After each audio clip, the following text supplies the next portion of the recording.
Bonjour, cher auditoire. Nous nous retrouvons aujourd'hui pour cette 10e capsule sur les enseignements de l'Apocalypse chapitre par chapitre. Et on va se retrouver aujourd'hui à étudier l'Église de Laodicée, en fait, la dernière caractéristique de l'Église qui se retrouve sur la terre, qui chevauche avec l'Église de Philadelphie que nous avons vu dans notre dernière capsule. Et vous allez voir et comprendre combien c'est intéressant, puisque nous avons appris qu'avec l'Église de Philadelphie, Dieu avait promis qu'il la protégerait de la tentation qui viendrait dans le monde entier, c'est-à-dire tout le monde, tous les habitants de la planète allaient être séduits par un événement qui allait les mettre en danger, en fait, concernant toujours leur foi.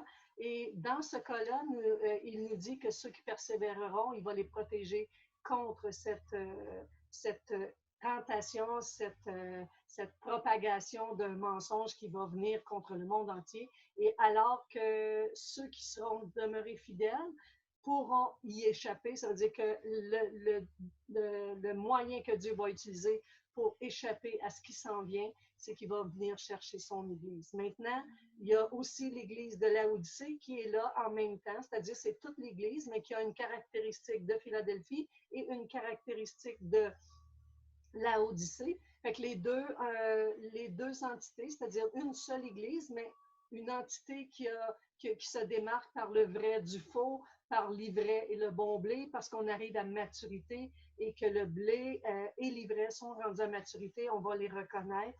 Et c'est pourquoi il y aura un triage qui devra être fait selon ce que disaient les Écritures et la prophétie, plutôt la parabole que Jésus nous a donnée sur les 10 vierges, dont 5 étaient folles, 5 étaient sages, celles qui avaient fait une provision d'huile, c'est-à-dire qui avaient accepté le sacrifice de suivre Jésus jusqu'au bout, qui n'ont pas délaissé leur foi, qui n'ont pas délaissé leur témoignage, qui ne se seront pas corrompus avec les influences du monde, ben, elle pourra échapper à cette période qui s'en vient sur la Terre, qui va durer 7 années. Les 3 premières années et demie seront pas si pires, mais les 3 dernières années et demie seront assez pénibles à vivre.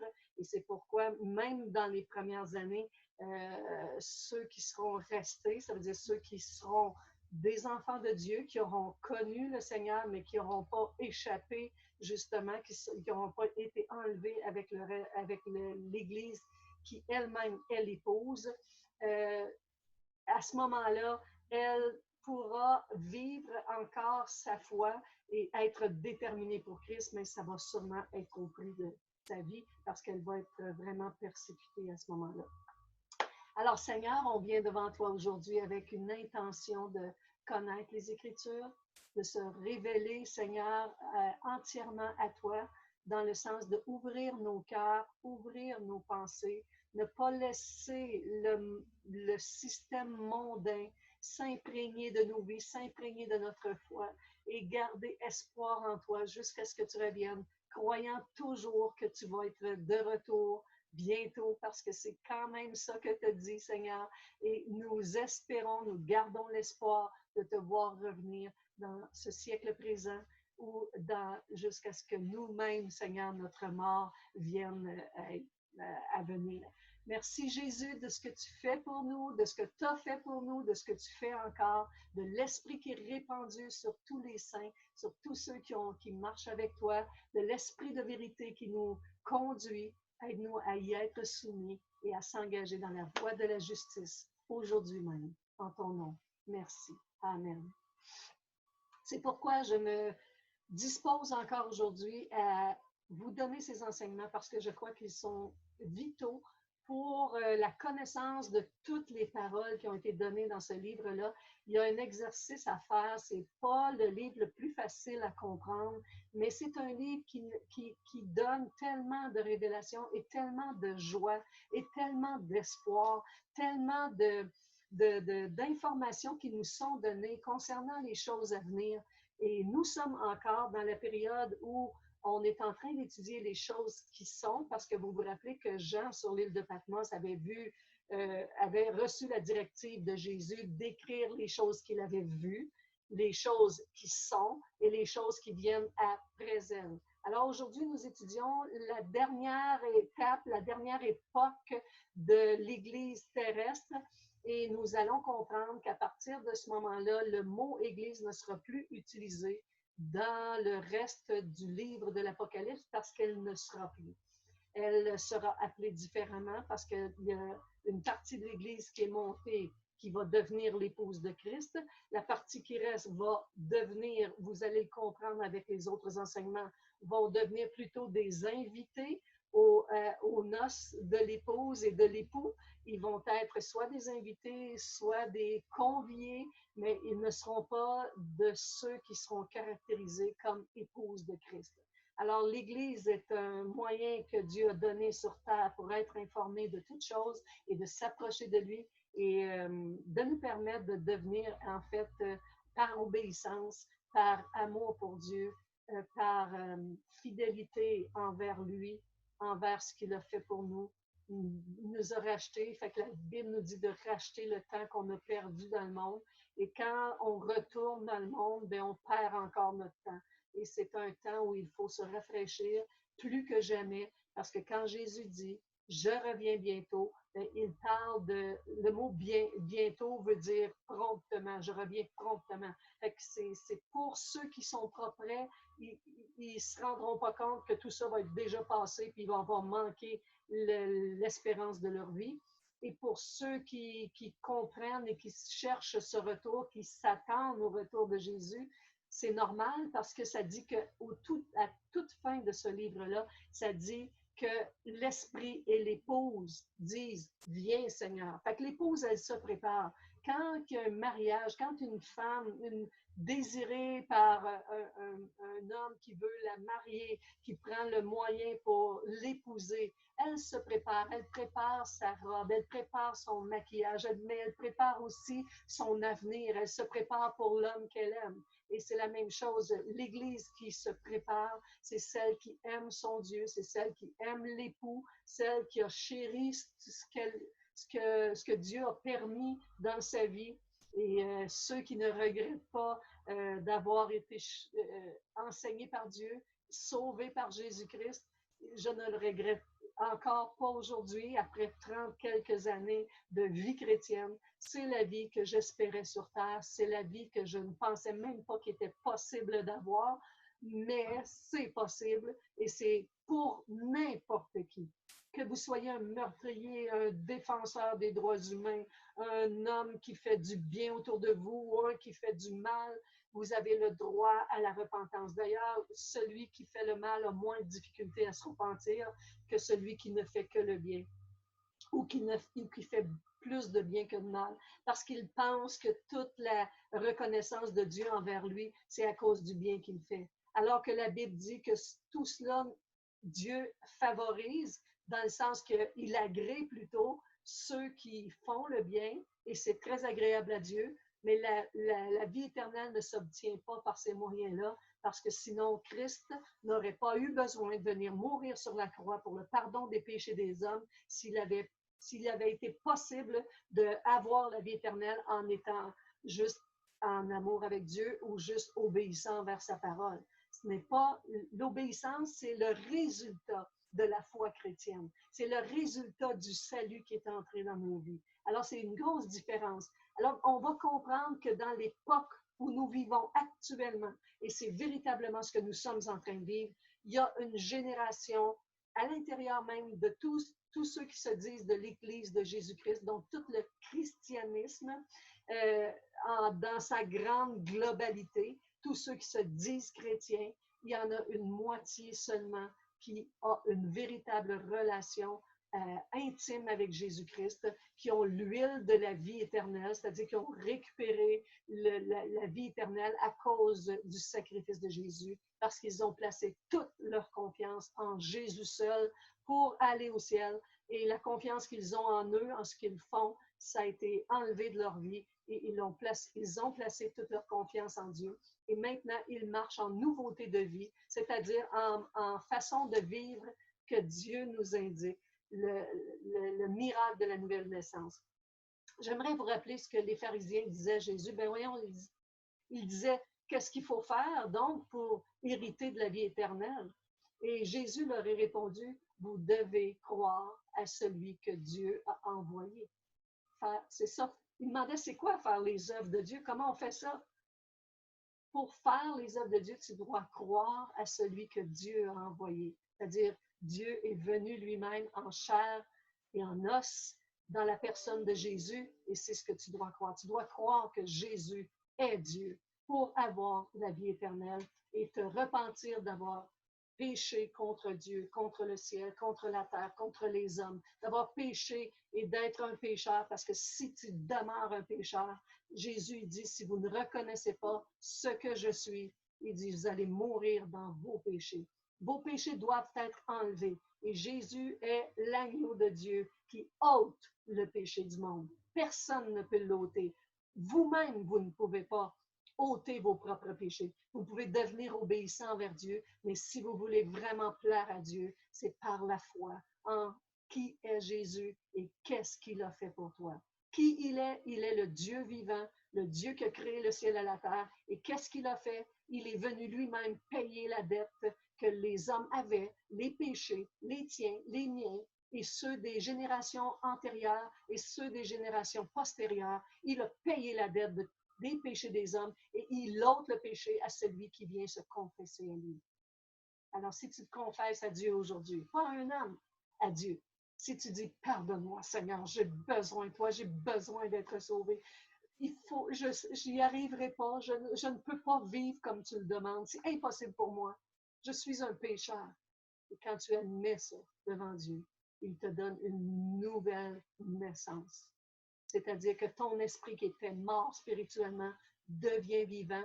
Et en plus, le Saint-Esprit de Dieu vient habiter et cohabiter avec ton esprit à toi. Et ce qui fait que ça fait une force supérieure. C'est pourquoi la Bible dit que celui qui vit en moi est beaucoup plus fort que celui qui vit dans le monde. Croyez seulement et vous verrez la guérison arriver dans vos cœurs. La guérison spirituelle, la guérison de l'âme, la guérison des craintes, la guérison des soucis de la vie, et plus encore, parce qu'à certains, Dieu donne la guérison physique, la guérison vraiment morale, intellectuelle, il change nos pensées, il nous donne un accès à une meilleure vie, c'est bien certain, et à une meilleure réflexion. Je vous encourage à beaucoup réfléchir, à ne pas vous laisser endormir par toutes sortes de directives, de toutes sortes d'enseignements. Nous allons voir avec l'Église de Laodicée comment les enseignements sont devenus pour cette partie de l'Église-là. Une partie, je dirais, qui s'est laissée endormir par les choses de cette génération. Allons voir la capsule et on va parler ensemble de tout ça au courant de cet enseignement, justement. Alors, voici que nous retournons à l'église de Laodicée. L'église de Laodicée, rappelons-nous que Philadelphie, c'était la partie de l'église qui vit le réveil des derniers jours. C'est elle qui va garder la parole de Dieu. C'est elle qui va être épargnée de la tentation qui va venir sur le monde entier. Ça veut dire que Dieu va la sauver de ça, ne pas la laisser être prise par les événements qui viennent. Et Laodicée, par contre, est la partie de l'Église qui rejette la direction du Saint-Esprit et qui laisse Jésus en dehors de ses activités, l'obligeant à frapper à sa porte. On va le lire ensemble et vous allez voir qu'est-ce que Jésus veut dire avec ça lorsqu'il frappe à sa porte. Fait que je vous ramène avec la parole de Dieu et nous allons lire à partir du verset 14 du chapitre 3 où nous sommes rendus dans la dernière séance des activités de l'Église terrestre. Donc, vous pouvez bien comprendre à partir de ce moment-ci que le chapitre 4 qui va commencer les choses qui sont après elle, c'est-à-dire après les choses qui sont, et les choses qui sont étant celles de l'Église, vous comprenez qu'on n'est pas rendu au niveau prophétique. On n'est pas rendu au chapitre 4 encore. Mais on va l'étudier pour savoir qu'est-ce que Dieu nous donne et de quoi il nous informe exactement. Fait que remplissons ces mandats de bien saisir. Je pense que c'est très important que vous ayez suivi les premières capsules pour que le reste de l'enseignement qui va vous être donné vous soit plus clair, plus facile à comprendre. Je suis sûre et certaine que ceux qui prennent la peine d'entendre les premières capsules jusqu'à celle-ci, qui est l'histoire terrestre de l'Église, comprendront mieux ce qui s'en vient après. Vous allez comprendre mieux la description qu'on va faire des événements qui s'en viennent et comment la résurrection des saints, tout ça, on va parler de qui s'en va au ciel, comment on y va, qui fait partie de l'épouse de Christ, qui fait partie des invités, qui fait partie des conviés, qui sont ceux qui vont mourir martyrs et tout ça. Vous allez voir, il y a une panoplie d'informations qui s'en vient pour vous. Et je crois que si vous avez bien écouté jusqu'à présent, vous allez être bien ferré pour mieux comprendre les événements futurs. Maintenant, lisons le chapitre 3, verset 14, lorsque maintenant il dit « Écrit à l'ange de l'église de Laodicée. Voici ce que dit l'Amen, le témoin fidèle et véritable, le commencement de la création de Dieu. » J'aime que vous remarquiez comment Jésus se présente à chacune de ces églises. Voici, il se présente ici comme étant le commencement. L'Amen, ça veut dire celui qui est véritablement la vérité. Il dit le témoin fidèle et véritable. C'est-à-dire il parle à une église dont la fidélité a été estompée, a été mêlée, a été diluée.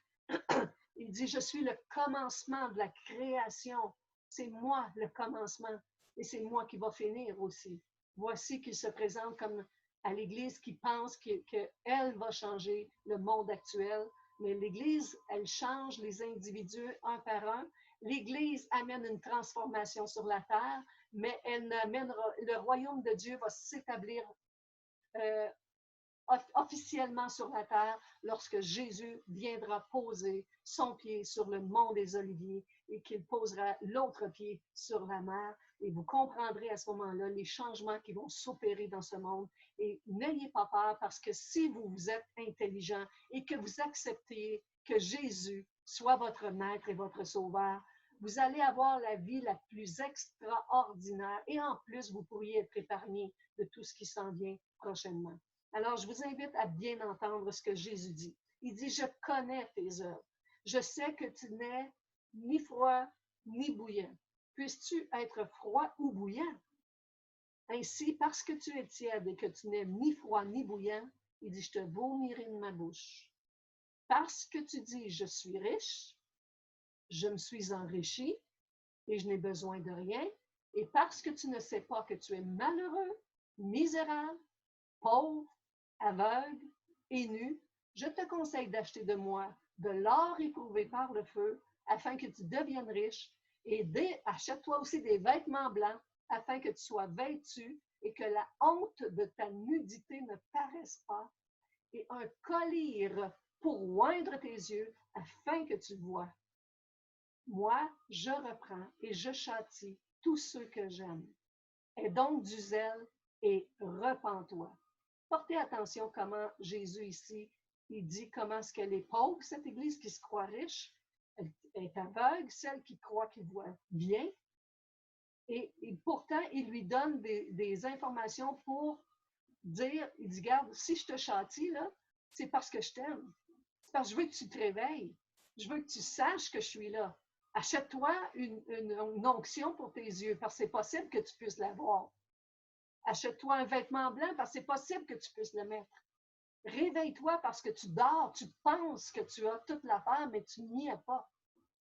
Il dit, aie donc du zèle et repens-toi. Il lui permet encore de se repentir.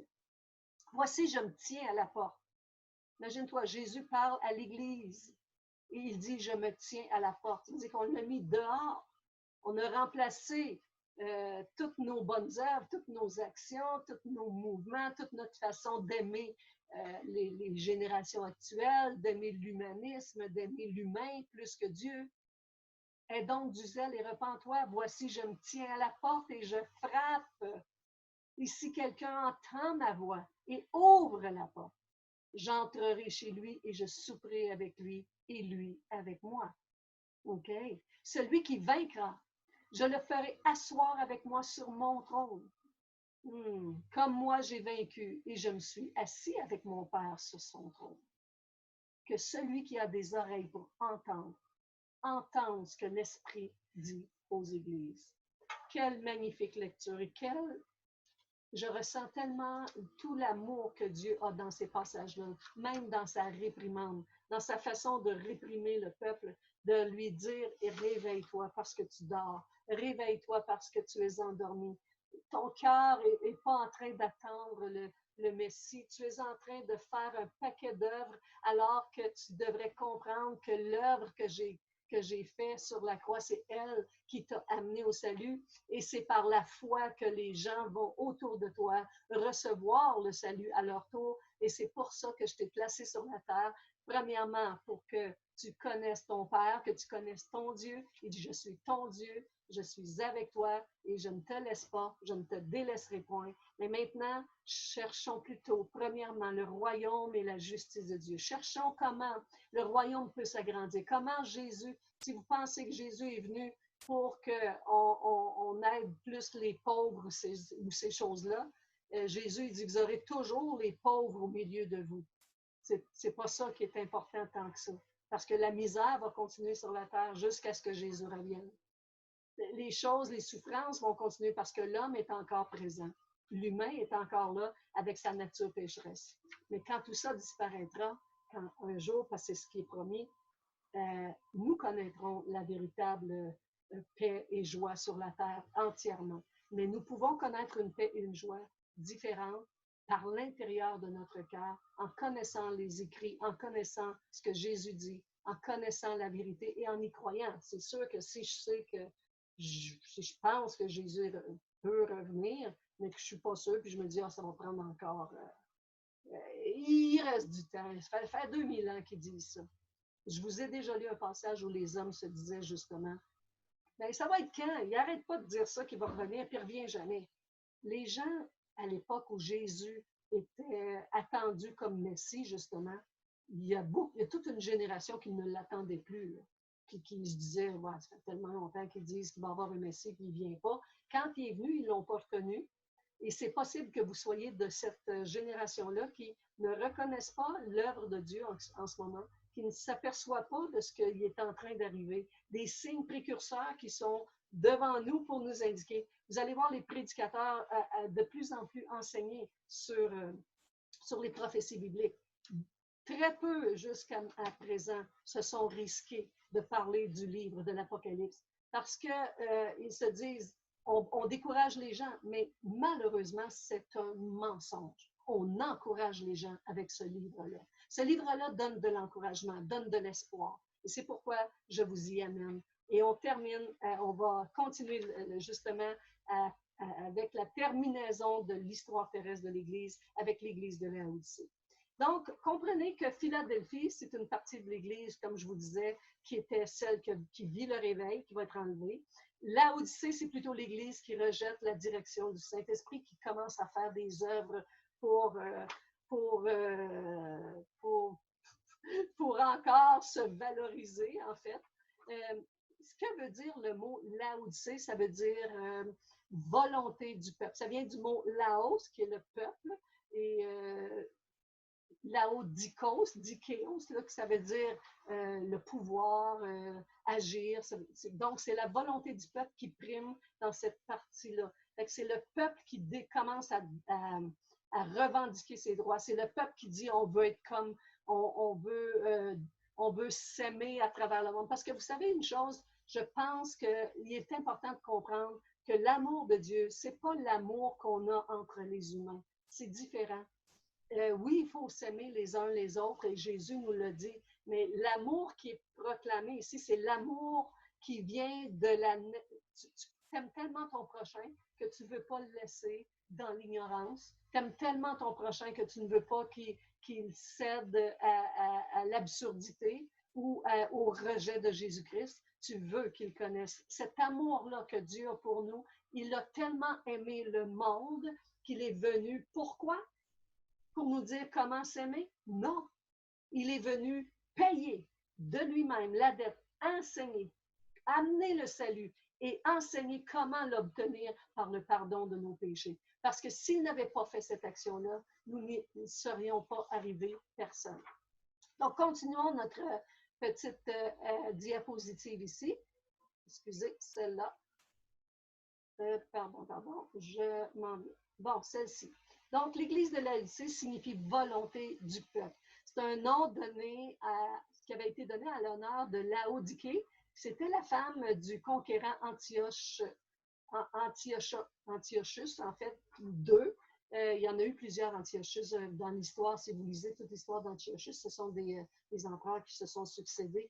Et celui-ci avait conquéri la ville qui s'appelait Ekesissar, maintenant, qui s'appelle comme ça, qui veut dire vieux château. C'est une ville qui maintenant n'a plus beaucoup d'existence. Mais sachez que c'était la ville la plus importante de tout l'Empire romain, contrairement à celle, excusez, je vais vous montrer ça comme il faut, là. Ah, voilà. Contrairement à celle qu'on a étudiée de Philadelphie, qui était une ville plutôt pauvre, qui avait été atteinte plusieurs fois par des tremblements de terre, qui avait ressurgi en l'an 17, mais qui est jamais devenue une très grande ville. Contrairement à Laodicée, qui, elle, est une ville tellement importante dans cette génération-là. Elle était très réputée pour ses centres bancaires. C'était le siège des grandes écoles de médecine, dont les onguents, justement, pour les yeux, étaient très reconnus à ce moment-là. Aujourd'hui, cette ville est totalement abandonnée, mais toutes ces grandes institutions-là étaient reconnues, justement, et quand les gens voulaient se faire soigner les yeux, soigner vraiment même la médecine générale, c'était un endroit où les gens avaient beaucoup les yeux, les regards sur cet endroit-là à cause de la qualité des médecins, de la qualité de la médecine et des sciences médicinales qui étaient propagées dans cette région-là. Voyez comment Jésus a choisi cette place-là parce qu'elle est riche, parce qu'elle a des onguents pour les yeux, elle a de la médecine pour se soigner, elle a l'argent, c'est des banques les plus réputées, elle sait comment gérer l'argent et elle se croit riche, elle se croit au-dessus de tout, elle possède beaucoup, alors que Philadelphie, on lui disait, je sais que tu as peu de puissance, et le mot peu de puissance, ça veut dire petit, c'était micro-puissance. C'est-à-dire que tu n'avais pas beaucoup de puissance parce que toi, tu ne possédais pas l'argent, l'or, les richesses et tout ça, tandis que Laodicée possède ça. Et il est important de comprendre que de nos jours, il faut faire attention avec l'Église qui propage vraiment les richesses, l'appropriation des richesses. Parce que oui, on est riche en Jésus-Christ et on n'a pas à les chercher parce que Jésus il dit qu'il va nous combler de toutes ces choses si on cherche premièrement le royaume de Dieu. Et j'ai entendu beaucoup d'enseignements dans ces dernières décennies proclamant, les gens recherchaient plus la richesse, la bénédiction de Dieu pour devenir des riches, pour devenir des églises riches, pour devenir des églises avec beaucoup de moyens. Ce qui n'est pas mauvais en soi, mais il faut faire attention que le but ne soit pas ça, plutôt que de devenir l'Église qui peut donner généreusement à ses convives, donner généreusement à ses semblables, parce que nous sommes là pour propager surtout, premièrement, l'Évangile de Jésus-Christ. Aujourd'hui, les Turcs appellent ce lieu-là Eski-Hisar, ce qui signifie vieux château, comme je viens de le dire, mais parce qu'elle avait aussi une particularité, cette ville, c'est qu'elle avait une difficulté en eau potable. On a construit un aqueduc qui transportait l'eau à partir d'une source située à Hierapolis, qui est à peu près à 10 km de là. Quand l'eau arrivait en ville, on était très débrouillards, on avait l'argent pour, on a édifié une grande source d'eau dont on peut voir les vestiges encore aujourd'hui. Et l'eau qui arrivait, qui était à près de 10 km de là, à Hierapolis, descendait vers cette ville de Laodicée qui pouvait avoir de l'eau, mais malheureusement, lorsqu'elle arrivait, elle était très tiède. Et vous allez remarquer que Dieu dit dans cette parabole, dans cet avertissement qu'il donne à l'église de Laodicée, Jésus va dire, il dit, tu es tiède. Il dit, sois donc froid ou bouillant. Le mot bouillant ici qui est indiqué, il veut dire fervent.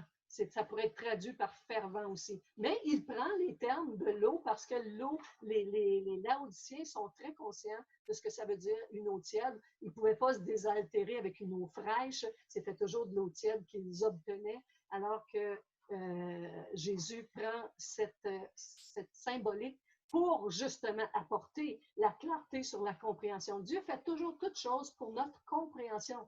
Les gens disent souvent, pourquoi c'est tout en parabole, la Bible, puis tout ça? Pourquoi c'est pas plus clair?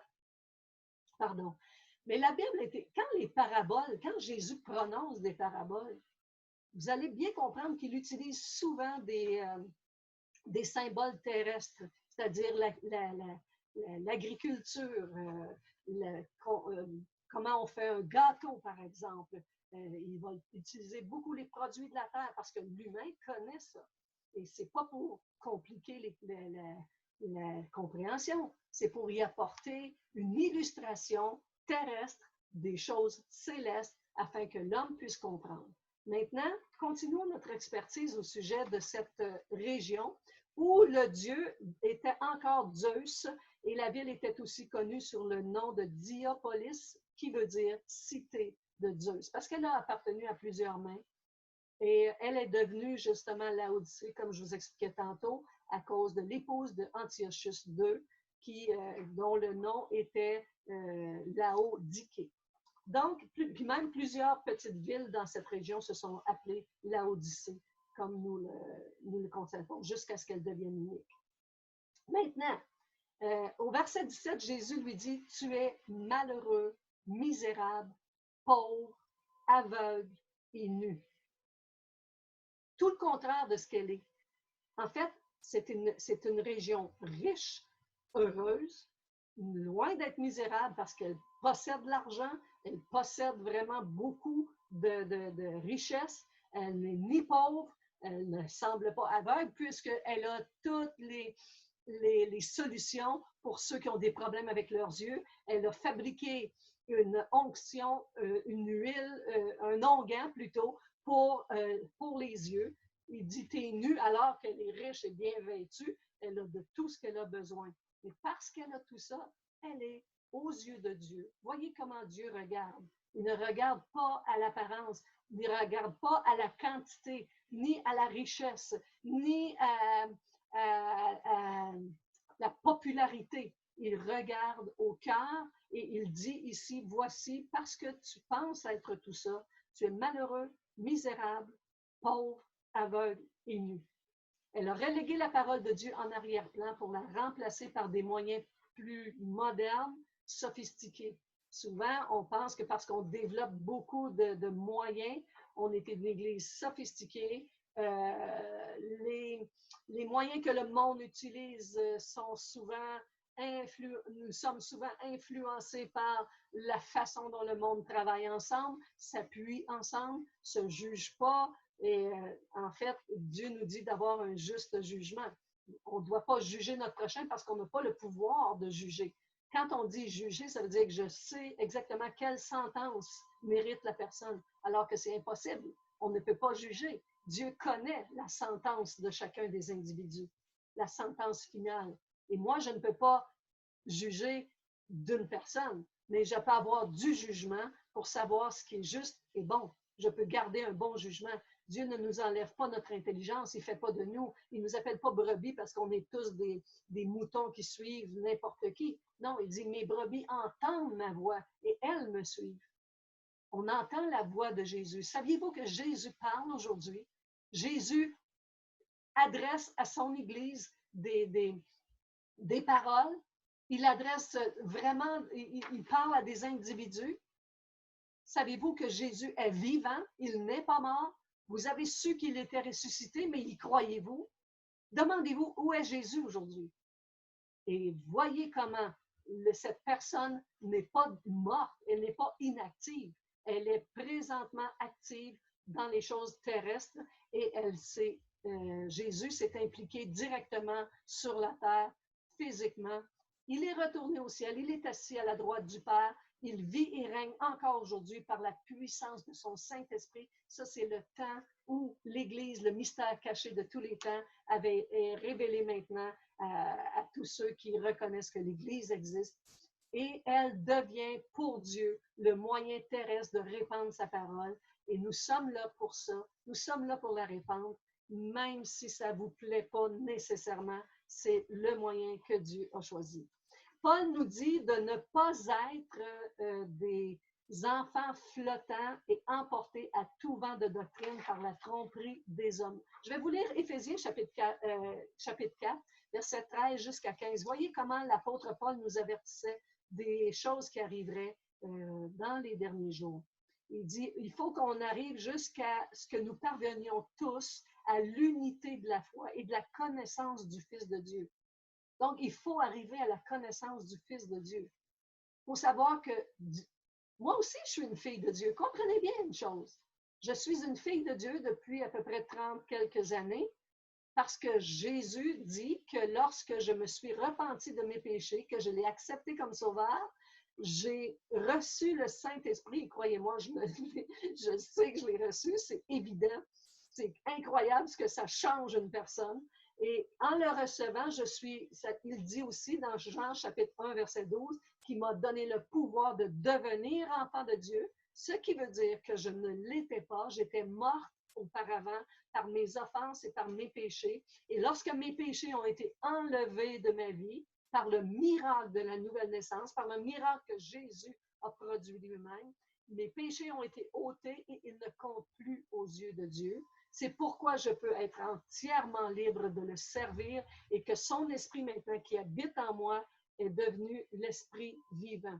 Et c'est pourquoi le Fils de Dieu, je suis une fille de Dieu, mais je ne suis pas Dieu. Jésus est le Fils de Dieu, mais il est Dieu. Il est Dieu le Fils.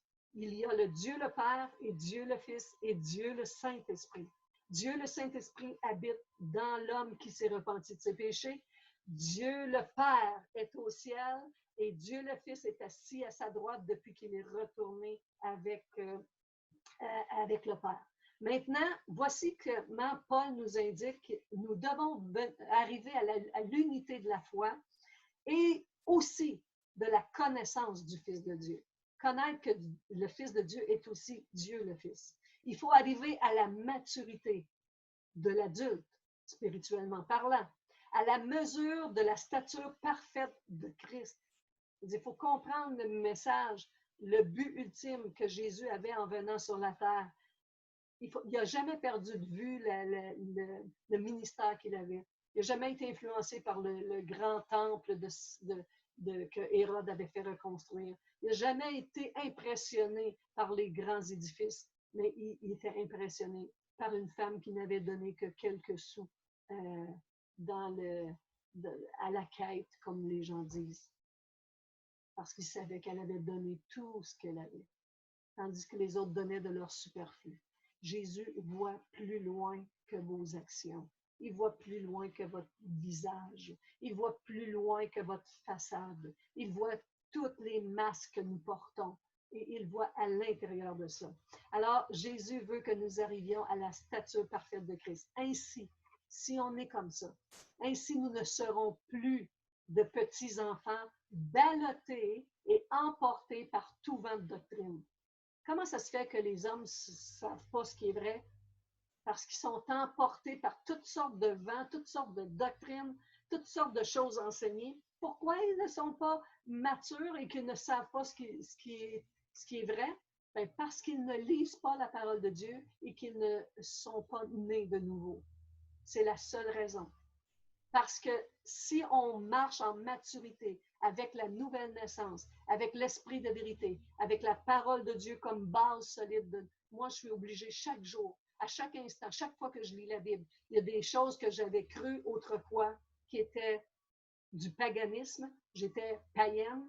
Alors, je croyais des choses que lorsque la Bible m'enseigne, je vois que ce n'est pas ça, c'est une erreur. Alors, je me convertis chaque jour à la parole de Dieu. Je me convertis chaque jour à sa façon d'être, à son intelligence, à sa supériorité, à son autorité. Et c'est pourquoi j'ai plus de discernement, j'ai beaucoup plus de facilité que quelqu'un qui ne connaît pas Christ de distinguer ce qui est vrai de ce qui est faux. Alors voici qu'il nous dit, on ne sera plus comme des petits-enfants ballottés et emportés à tout vent, toute doctrine, par la ruse des hommes et leur habileté, par la ruse des hommes et leur habileté dans les manœuvres d'égarement.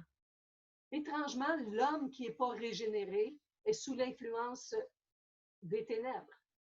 Donc, influencer des ténèbres, qu'est-ce que le but de l'influence des ténèbres fait chez l'homme? Il l'amène dans une direction contre Dieu, pour ne pas croire aux Écritures, pour ne pas croire à ce que Jésus a fait, pour ne pas croire que c'est Jésus qui va changer le monde. Mais le monde veut absolument changer le monde lui-même.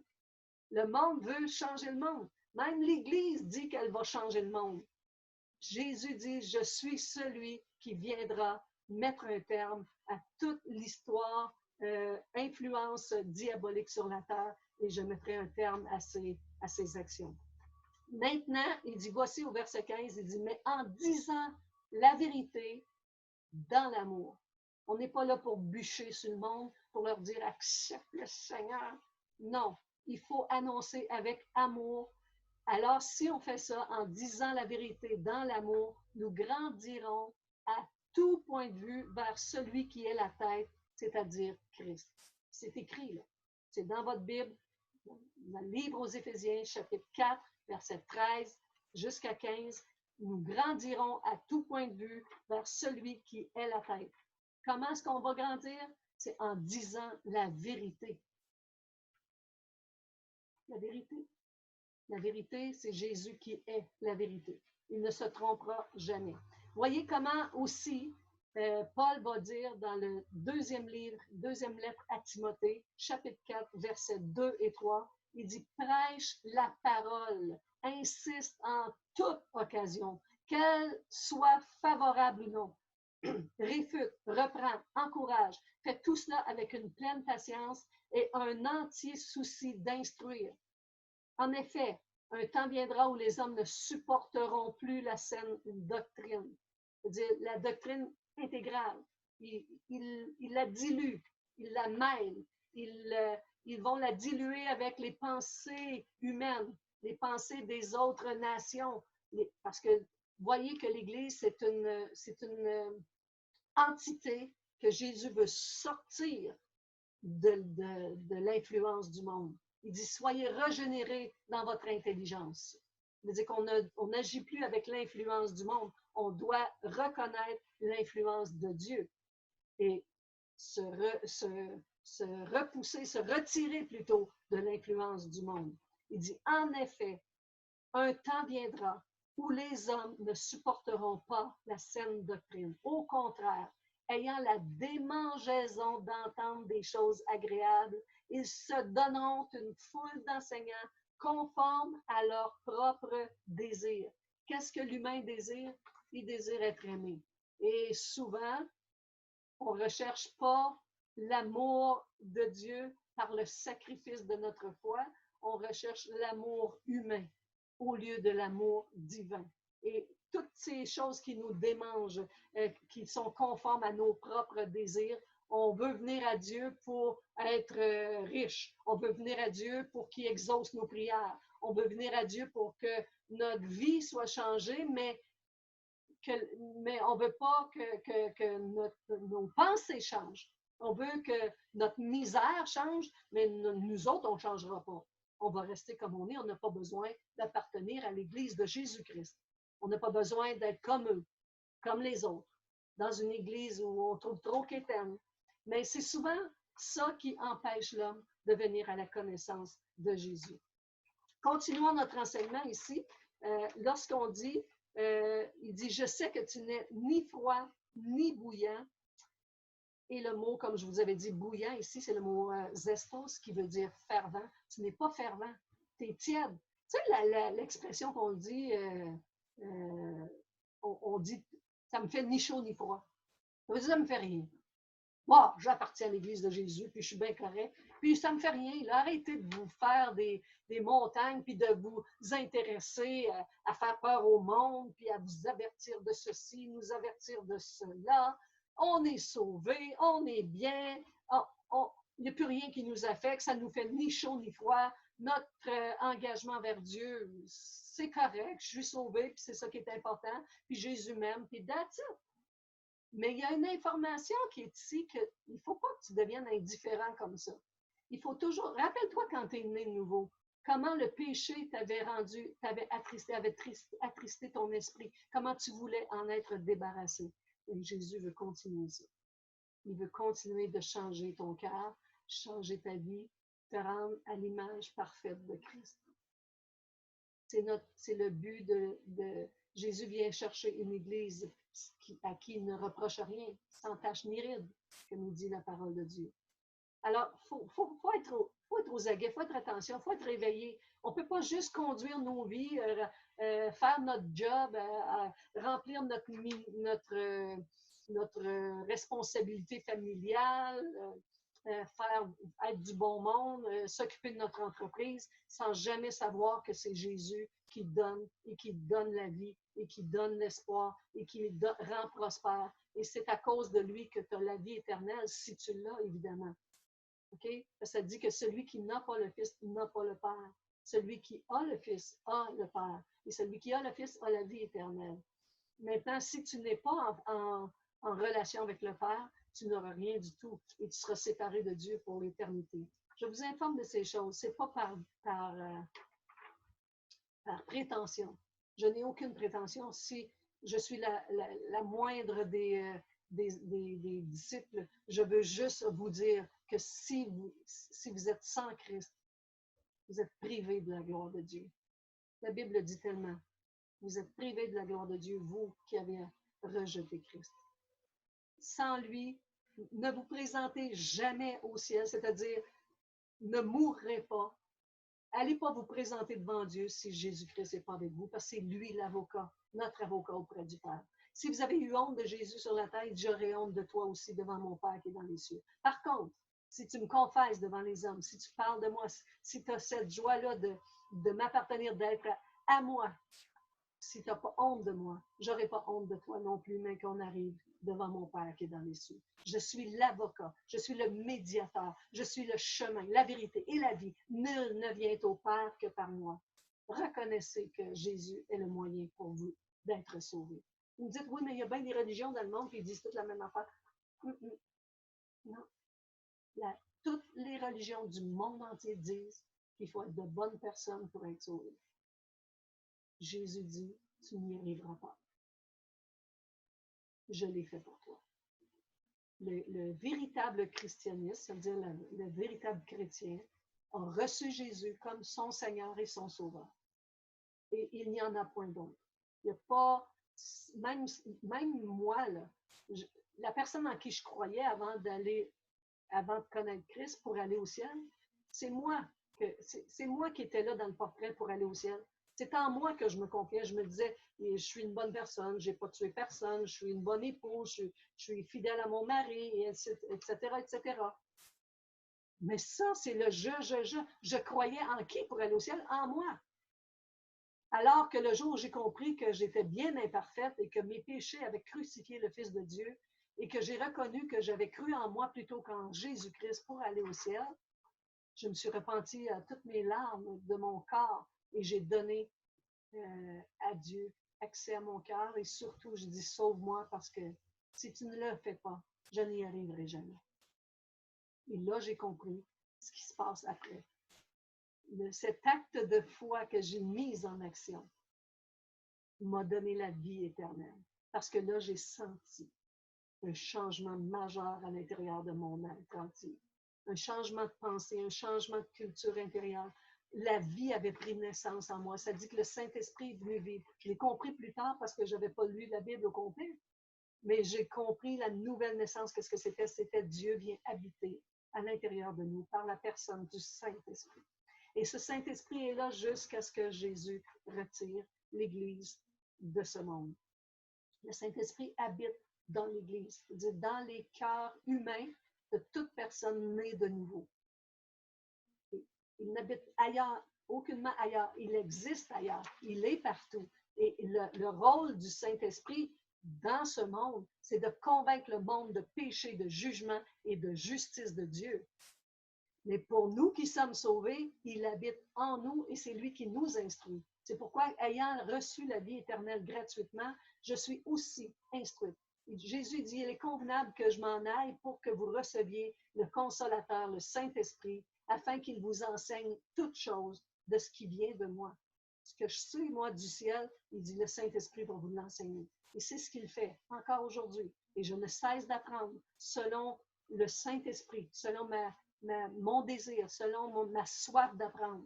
J'apprends toujours à cause de lui. Maintenant, on doit se confier en Jésus-Christ seul pour le salut et en ses Écritures pour être bien enseigné, pour ne pas se laisser endormir par les fables habilement conçues par les humains, par les hommes, des promesses de bonne vitalité sur la terre ou de tous les moyens pour ramener la paix. Tout ça, c'est très bien, mais ça ne sauve personne. Jésus seul peut vous sauver. Donc, il dit, parce que tu es tiède, je te vomirai de ma bouche. Puis là, j'aimerais vous faire remarquer qu'il ne dit pas, parce que tu es tiède, je te vomis de ma bouche. Il dit, je te vomirai. Donc, il ne la rejette pas entièrement. Il rejette en bloc la pensée ou l'influence de cette Église-là. Il rejette, il va vomir ça parce que ça. Mais il dit, regarde ce qu'il parle. Là, il va parler à l'individu. Je te conseille d'acheter de moi de l'or éprouvé par le feu. Donc, il est encore possible d'avoir cet or éprouvé par le feu. C'est-à-dire, de l'or éprouvé par le feu, c'est-à-dire que tu vas, au lieu d'avoir de l'or de la terre pour les richesses de la terre, cherche l'or qui est en toi, l'or de la parole de Dieu, parce que tu l'as déjà reçu. Tu as déjà reçu le Saint-Esprit. Si tu es de l'Église, donc tu es vivante. Et si tu es vivante, mais que tu es devenue si tiède et si fade, il dit, je te vomirai de ma bouche. Mais en attendant, il dit, cherche l'or éprouvé par le feu, afin que tu deviennes riche pour vrai, et non pas riche simplement par les moyens des richesses mondaines. Et avec des vêtements blancs, il va aussi rechercher, afin que tu deviennes riche, et que je te mette des vêtements blancs, pas les vêtements de richesse, le vêtement de pureté, celui que moi j'ai payé sur la croix pour que tu puisses l'obtenir, afin que tu sois vêtu et que tu n'aies pas honte de ta nudité. Parce que quand on va se présenter devant Dieu, même si on a eu toutes les richesses de la terre et les faveurs des hommes et la grande popularité, même au niveau du christianisme, si on a eu tout ça, puis qu'on arrive devant Dieu, puis que là, tout à coup, je ne suis pas vêtue, la robe blanche ne m'est pas mise, notre nudité va paraître, c'est-à-dire notre nudité spirituelle va être vraiment apparente pour tous, et là, on va être très gênés. Il dit aussi, achète un collier pour oindre tes yeux afin que tu vois. Tu as beau avoir toutes les connaissances pour soigner les yeux, toi, tu es aveugle. Ça me rappelle un événement. Quand nous étions plus jeunes, mon mari et moi, on était déjà mariés avec nos 3 enfants. On ne connaissait pas Christ. On n'avait pas reçu Jésus comme sauveur et Seigneur de nos vies. Et un jour, mon mari a eu un terrible accident de travail et il a perdu la vue d'un de ses yeux. Et il a perdu un œil, fait que ça l'a beaucoup attristé parce qu'il avait de très bons yeux. Et je me rappelle d'un soir où il parlait de ça avec beaucoup de tristesse, d'avoir perdu l'accès à un de ses yeux et d'avoir abîmé son œil. Puis je ne sais pas pourquoi, mais une parole m'a été donnée à ce moment-là et je crois aujourd'hui qu'elle était vraiment soufflée par Dieu, soufflée par le Saint-Esprit pour nous conduire à Christ. Je dis, chérie, sais-tu quoi? Tu as peut-être perdu un œil et c'est peut-être pour nous montrer qu'on était aveugle. Il te reste un œil aujourd'hui pour voir et chercher vraiment ce qui est vrai dans cette vie. Wow! Je me rappelle de ça aujourd'hui et je suis étonnée même d'avoir pensé comme ça.